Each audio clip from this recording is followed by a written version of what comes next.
ఓం శుక్లాంబరధరం విష్ణుం శశివర్ణం చతుర్భుజం ప్రసన్నవదనం ధ్యాయేత్ సర్వవిఘ్నోపశాంతయే. ఓం సరస్వతీ నమస్తుభ్యం వరదే కామరూపిణి విద్యారంభం కరిష్యామి సిద్ధిర్భవతు మే సదా. ఓం గురుర్బ్రహ్మా గురుర్విష్ణుః గురుర్దేవో మహేశ్వరః గురుః సాక్షాత్ పరబ్రహ్మ తస్మై శ్రీ గురవే నమః. మనం యోగ వాసిష్టం అనే గ్రంథంలో ఉపశమన ప్రకరణంలో 8వ భాగంలోని అంశాలను తెలుసుకుంటున్నాం. అందులో 3వది సురఘు పరిఘ సంవాదం. శ్రీ వశిష్ఠ మహర్షి పారశీక దేశాధిపతి పరిఘ అనునాతడు మన సురఘు రాజుకు చిన్ననాటి స్నేహితుడు. ఒకప్పుడు పారశీక దేశంలో అనావృష్టి సంభవించింది. అక్కడి ప్రజలు అనేక మంది ఆకలి బాధకు తాళలేక మరణించటం జరిగింది. అది చూచి పరిఘరాజు తట్టుకోలేకపోయాడు. అయ్యో, నా ప్రజల కష్టమును తొలగించలేకపోయానే, ఇక నేను రాజుగా అనర్హుడను అని తలచాడు. బహుదూరపు బాటసారి ఒకచోట మార్గమధ్యంలో తగలబడుచున్న గ్రామం చూచి కూడా తన దీర్ఘ ప్రయాణం కొనసాగించున్నట్లు అతడు ఆ రాజ్యంను త్యజించి అక్కడి నుండి బయలుదేరాడు. విరాగి అయి వరణ్యంలోని ఒకానొక ఏకాంత ప్రదేశంలోని ఒక గృహంలో ప్రవేశించాడు. అక్కడ తపస్సు చేయటం ప్రారంభించాడు. శాంతిని ఇంద్రియ దమమును ఆశ్రయించి చాలా కాలం తపస్సును కొనసాగించాడు. ఆ దీర్ఘకాలంలో అక్కడ గల ఒక వృక్షం నుండి తమకు తాముగా వ్రాలిన ఆకులను తింటూ ఉండేవాడు. అక్కడికి కొంత దూరంలో ఉంటున్న ఆటవిక గ్రామ జనులు ఆకులు తింటూ తపస్సు చేసే అతనికి పర్ణాదుడని పేరు పెట్టి చెప్పుకునేవారు. అనేక సంవత్సరములు ఏకాగ్రతతో తపస్సు చేయటం చేత, సమాధిని అభ్యసించటం చేత ఈశ్వరానుగ్రహం అతనిపై ప్రసరించింది. చిత్తము శుద్ధి పొంది అతడు రాజర్షి అయ్యాడు. క్రమక్రమంగా జ్ఞానయుక్తుడై సద్బుద్ధియుతుడై శీతోష్ణాది ద్వంద్వరహితుడై ఆశావర్జితుడై శాంతచిత్తుడై రాగద్వేష క్రోధరహితుడై జీవన్ముక్తుడిగా ప్రసిద్ధికెక్కాడు. ఆ విధంగా తపస్సు యొక్క ప్రభావంచే పరమ పవిత్రమైన మనస్సును సంపాదించుకున్న ఆ పరిఘుడు కొన్నాళ్ళ తర్వాత లోక సంచారం చేయటానికి బయలుదేరాడు. ఒకసారి కాకతాళీయంగా సురఘుడు రాజ్యమేలుతున్న కిరాత రాజ్యం ప్రవేశించాడు. చిన్ననాటి పరిచయం చేత సురఘుని కలిశాడు. జీవన్ముక్తులైన ఆ ఇద్దరు ఏం సంభాషించుకున్నారో శ్రద్ధగా విను. సురఘురాజు: మిత్రమా, బహుకాలం తర్వాత కలిశాం. మీరు ఆకులు మాత్రమే తింటూ తపస్సు చేస్తూ ఉంటారని వింటూనే ఉన్నాను. జనులు పర్ణాదముని అని పేరుతో మీ సుదీర్ఘ ఏకాగ్ర తపస్సు గురించి కథలుగా చెప్పుకుంటున్నారు. పరమ పవిత్రమగు సుకృతం చేతనే మీరు ఇక్కడికి రావటం, నేను మీ సమక్షమును ఆస్వాదించటం జరుగుతోంది. మీ సందర్శనంచే చిత్తము పరమానంద భరితమవుతోంది. మనస్సు శీతలత్వం పొందుతోంది. వియోగం ప్రేమను ద్విగుణీకృతం చేస్తుందని పెద్దలు అంటారు. మన చిన్ననాటి సంభాషణలు, లీలలు, చేష్టలు స్మరించుకుంటుంటే గొప్ప వినోదంగా ఉంటుంది. పర్ణాదుడు: మిత్రమా, మాండవ మహర్షి కృపచేత మీరు ఆత్మజ్ఞానం పొందారని నేను కూడా విన్నాను. నేను తపస్సు చే ఈశ్వరుని ఆరాధించి ఆయన కృపచే ఆత్మజ్ఞానం పొందాను. సరే, మీరిప్పుడు దుఃఖరహితుడవై పరమకారణమగు బ్రహ్మమునందు విశ్రాంతిని పొందారు కదా. ఆత్మారాముడవగుట చేత మీ చిత్తముతో ప్రసన్నత్వం ఉదయించిందా? ప్రసన్న గంభీరములతో కూడిన సమదృష్టిచే సర్వజనహితంగా రాజ్యపాలన చేస్తున్నారు కదా. మీ రాజ్యంలో ప్రజలు ధన ధాన్య సంపన్నులై శారీరక మానసిక బాధలు లేకుండా సంతాపవర్జితులై జీవిస్తున్నారు కదా. ప్రజలు ఎట్లా కోరుకుంటారో అట్లే పాలన జరుగుతోంది కదా. ధర్మరక్షణలో అధర్మ శిక్షణలో మీ యశస్సు అన్ని వైపులా విస్తరిస్తోందా? ధాన్యం కళ్లెంలో పనిచేసేవారు మీ యశస్సు గురించి ఆనందంగా పాటల రూపంలో పాడుకుంటున్నారా? మీ ధన ధాన్య ఐశ్వర్య భృత్య కుటుంబ పుత్ర నగరాదులు క్షేమంగా ఉన్నాయి కదా. మీ ఈ భౌతిక శరీరం మానసిక వ్యధరహితమై ఇహ పరలోకములందు ఉత్తమ ఫలములను ప్రసాదించగల పుణ్యకార్యములందు నియోగించబడుతోంది కదా. ఈ విషయములు అనేవి అమాయక జీవులకు రమణీయంగా తోచుచు అజ్ఞాన క్రియలచే చివరికి శత్రువులుగా పరిణమిస్తున్నాయి. అట్టి విష సర్పములను నిరోధించటానికి మీరు వైరాగ్యం అనే గరుడ మంత్రం మననం చేస్తున్నారు కదా. ఆహా, మిత్రమా, మనిద్దరం చాలా కాలం వియోగం అనుభవించాం. కాలవశం చేత ఈరోజు కలుసుకున్నాం. ఈ శరీరధారులకు జీవులకు ప్రతిరోజు ఇష్ట అనిష్టములు, సంయోగ వియోగములు, సుఖదుఖములు కలుగుతూ ఉంటాయి. నా ప్రియ స్నేహితులైన మిమ్ము కలవటం ప్రీతికరం అయిన విషయం. ఈ దీర్ఘజీవ దశలో ఎన్నడో విడిపోయి ఈరోజు కలిశాం. ప్రాణుల కర్మానుసారంగా నడిచే ఈశ్వరేచ్ఛ యొక్క విలాసం ఎంత విచిత్రమైనది. సురఘు: అవును మిత్రమా, ఈశ్వరేచ్ఛారూపమగు నియతి యొక్క ఆశ్చర్యకరమైన గతిని ఎవరు ఎరుగగలరు? మనిద్దరం ఎంతో కాలం ఎక్కడెక్కడో ఉండి ఇప్పుడు కలుసుకున్నాం. ఈశ్వరేచ్ఛే ఈరోజు మనిద్దరినీ కలిపింది. నాకైతే ఇప్పుడు ఎంతో సంతోషంగా ఉన్నదయ్యా. మిమ్ము చూచుట చేత పాపం క్షయించగా పుణ్యవృక్షం ఫలిస్తోంది. నేను వ్యాకులరహితుడను, కృతకృత్యుడను అయ్యాను.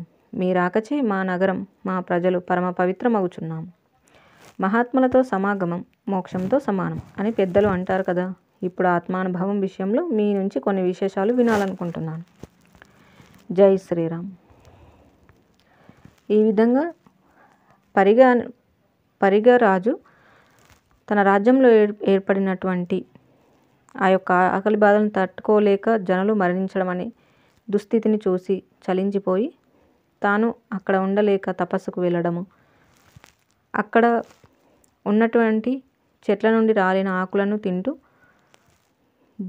తపస్సు చేయడంతో ఆయనకి పరనాథుడు అనే పేరుతో అక్కడి ప్రజలు, ఆటవిక ప్రజలు అక్కడ ఉండేవారు పిలుచుకున్నారు అనే విషయాలని తెలపడము.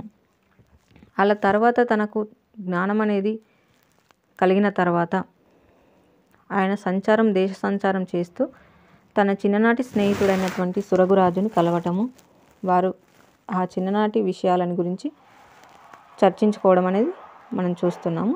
ఇక తర్వాతి అంశము 4వ దాని గురించి తెలుసుకుందాం 8వ భాగంలో. తర్వాత 4వది సమాధి, సమాహిత చిత్తం. పరిఘముని: నాకు మీ నుంచి వినాలని ఉన్నది. ఈ సంసార జాలం నందు ఏ ఏ క్రియలు నిర్వర్తించబడుచున్నాయో అవన్నీ కూడా సమాహిత చిత్తమునకు మాత్రమే సుఖప్రదమవుతున్నాయి. తదితరులంతా అనుక్షణికమైన సుఖదుఖ భావ పరంపరలచే తాడనం పొందుచున్నారు. సాంసారిక విషయములలో ఎక్కడో ఏదో సుఖం ఉన్నట్లు మినుకుమంటూ భ్రమ కలుగజేస్తుంది. అసలు సంకల్పంలే లేకపోయాయా సమాధి సుఖం లభిస్తుంది. అట్టి పరమశాంతిమయమగు సమాధి సుఖం ముందు ఈ సాంసారిక సుఖములు ఎంతటి అల్పమైనవి. జ్ఞాని అయిన వానికి సమాహిత చిత్తం అవసరం. సమాహిత చిత్తం సంపాదించటానికి సమాధి అనుష్ఠానం తప్పితే వేరే మార్గమేముంటుంది? కనుక ఈ సాంసారిక విశేషములను త్యజించి మనస్సుతో వ్యవహారరహిత సమాధిని మీరు దినచర్యలో కొంత సమయం కేటాయించి అనుష్ఠించుచున్నారు కదా. సురఘురాజు: అదేమిటి మిత్రమా అట్లా అడుగుచున్నారు? సంకల్పవర్జితము, శాంతియుతము, శ్రేష్టము, శ్రేయోదాయకము అయినట్టి పరమానందమును అనుభవిస్తున్నావా అని అడగకుండా మనస్సుతో మధ్య మధ్యలో వ్యవహారరహిత సమాధిని అనుష్ఠిస్తున్నావా అని అడుగుచున్నారే. ఎందుకంటే జ్ఞాని వ్యవహారంలో ఉండవచ్చు, ఉండకపోవచ్చు. ఏది ఏమైనా కూడా అసమాహిత చిత్తుడై ఉంటాడా? ఉండడు కదా. అసమాహిత చిత్తుడైన వాడు జ్ఞానియే కాదు కదా. జ్ఞానసహితులైన వారు నిత్య ప్రబుద్ధ చిత్తులై ఉంటారు. వారు ఈ ప్రాపంచిక క్రియలు నిర్వర్తిస్తూ ఉండవలసి వచ్చినప్పటికీ సదా ఏకత్వనిష్ఠులై ఉంటారు, అనగా ఆత్మనిష్ఠులై ఉంటారు. అట్టి ఏకత్వనిష్ఠే వారి సమాధి. వారు వేరుగా అవశ్యమైన భౌతిక సమాధిని ఆశ్రయించవలసిన పనేముంటుంది? పరిగమని: జ్ఞానం అంటే ఏమిటి? సమాధి ఎప్పుడు అవసరం? సురఘు: జ్ఞానము, సమాధి యొక్క అభ్యాసం గురించి నా మరికొన్ని అభిప్రాయంలో వివరిస్తాను వినండి. ఒకడు ప్రపంచమునంతా త్యజించి ఒక ఏకాంత ప్రదేశమునకు వెళ్ళి అక్కడ పద్మాసనం వేసుకొని బ్రహ్మాంజలిని సమర్పిస్తున్నాడనుకోండి. అతని చిత్తం ఆత్మ స్వభావమునందు విశ్రాంతి పొందకపోతే ఇక అతని సమాధి ఎట్టిది? అతని స్థితి సమాధి అని ఎట్లా అనిపించుకుంటుంది చెప్పండి. అందుచేత ఆత్మతత్వ బోధ అనే అగ్నిచే సమస్త ఆశలు అనే గడ్డి పరకలు ఆహుతి అవటమే సమాధి. కానీ ప్రపంచం పట్ల తూష్ణీభావం కలిగి ఇంద్రియములకు పని చెప్పనంత మాత్రం చేత అది సమాధి అని అనిపించుకుంటుందా? ఏకాగ్రము, నిత్యతృప్తము, అబాధితము అయిన ఆత్మ వస్తువును దర్శించడమే సమాధి. అట్టి సత్య వస్తువు అవలోకనమే పరాప్రజ్ఞ, అట్టి ప్రజ్ఞయే పరాకాష్ట. ఎవడైతే క్షోభ అహంకార రహితుడై ద్వంద్వములలో తగులుకోకుండా ఒక కొండలాగా స్థిరమైన ఆకృతి కలిగి ఉంటాడు, అట్టివాడే సమాధి స్థితుడు. అట్టివాడు నిశ్చింతను స్వభావపూర్వకంగా కలిగి ఉంటాడు. అతడు పొందవలసినది పొందినట్లే. అతనికి త్యజించవలసినది కానీ స్వీకరించవలసినది కానీ ప్రాప్తించనిది కానీ ఉండవు. పరిపూర్ణ మనోగతుడై ఉంటాడు. అట్టి జ్ఞానయుక్త మనస్కునకు నిరంతర సమాధి సిద్ధించినట్లే. పిల్లలు వ్రేళ్లతో పట్టుకున్న దారం కొంచెం గట్టిగా లాగగానే తెగుతుంది. సమగ్రముగా జ్ఞానయుతమగు అవగాహన లేకుండా కేవలం మనస్సును బలవంతంగా భౌతికమైన సమాధిలో కూర్చోబెడితే అది ఎప్పుడో విచ్ఛిన్నం అవుతోంది. జ్ఞాని యొక్క సమాధి విచ్ఛిన్నం కాదు. ప్రాపంచిక విషయములతో వ్యవహరించవలసి వచ్చినప్పటికీ అతని సమాధి లేక సమాహిత చిత్తం యథాతథంగానే ఉంటుంది. సూర్యుడు రోజంతా లోకములను ప్రకాశింపజేస్తున్నాడు. ఆ సమయంలో ఏమైనా విరామం కోరుకుంటున్నాడా? లేదు. దృఢ సంస్కార బలం చేత జ్ఞాని యొక్క బుద్ధి కూడా ఆత్మావలోకనంలో ప్రవేశించి ఇక మరింకెక్కడో విశ్రాంతి విరామములను కోరుకోదు. జలం ప్రవహిస్తూ ఉండగా ఒక క్షణమైనా ఆగుతుందా? ఆవరణ నాశనముచే విజ్ఞాన దృష్టి లేక బోధస్థితి లేక ఆత్మజ్ఞానం ఏర్పడే వరకు జ్ఞాన మార్గంలో పయనించేవాడు ఆగడు. కాలము తన యొక్క గతి అను కలను వీడనట్లు జ్ఞాని యొక్క బుద్ధి ప్రేమాస్పదమగు ఆత్మను ఎన్నటికీ మరవదు.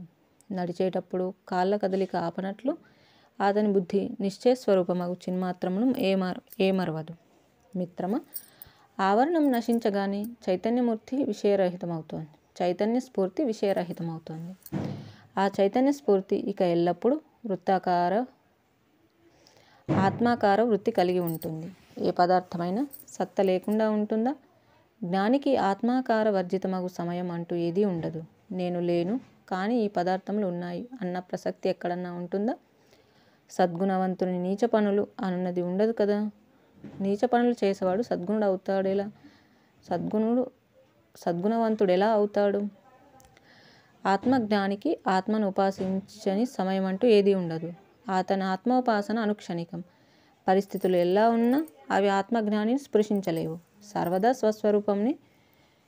సర్వదా స్వస్వరూపముచే నేను ఆత్మనే కనుక నిర్మలుడనై శాంతాత్ముడనై ఉన్నాను అనగా సమాధినిష్ఠుడనై ఉన్నట్లే.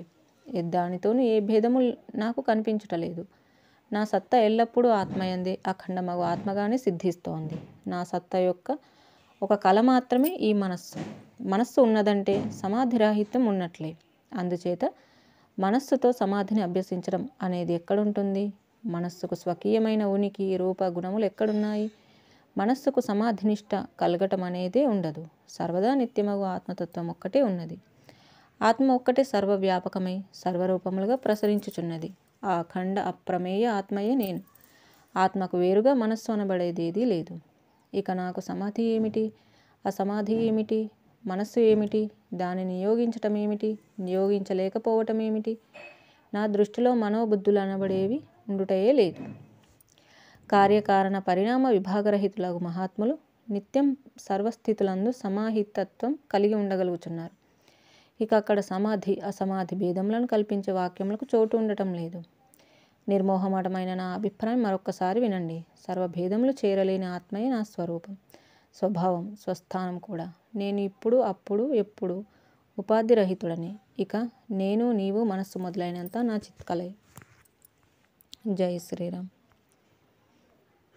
ఈ విధంగా మనకి ఈ యొక్క సమాహిత చిత్తము అనే అంశాన్ని గురించి సురగు అలాగే పరిగరాజు మధ్య సంభాషణ తెలుసుకున్నాము.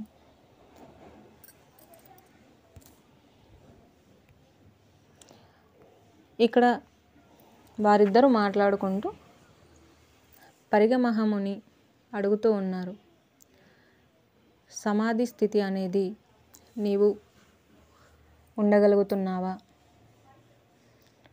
అన్నట్టుగా అడగడము. దానికి సురగు మహారాజు, సమాధి అంటే అన్నింటినీ వదిలేసి కొద్దిసేపు ఉండడము అనేదే అవుతుందా? అలా కాకుండా నేను నా స్వరూప స్థితిలో ఉంటూనే అంటే అన్నింటి మధ్యలో ఉంటూనే సమాధినిష్ఠుడిగా ఉండగలుగుతున్నాను అన్నట్టుగా ఆయన చెప్పడము అనేది మనం ఇక్కడ చూస్తున్నాము. ఇక మిగిలిన అంశాలను గురించి మళ్ళీ తెలుసుకుందాము. ఇంతటితో ముగించుకుందాము. జై శ్రీరామ్. కాయేన వాచా మనసేంద్రియైర్వా బుద్ధ్యాత్మనా వా ప్రకృతే స్వభావాత్ కరోమి యద్యత్ సకలం పరస్మై నారాయణాయేతి సమర్పయామి. స్వస్తి. ఓం తత్సత్.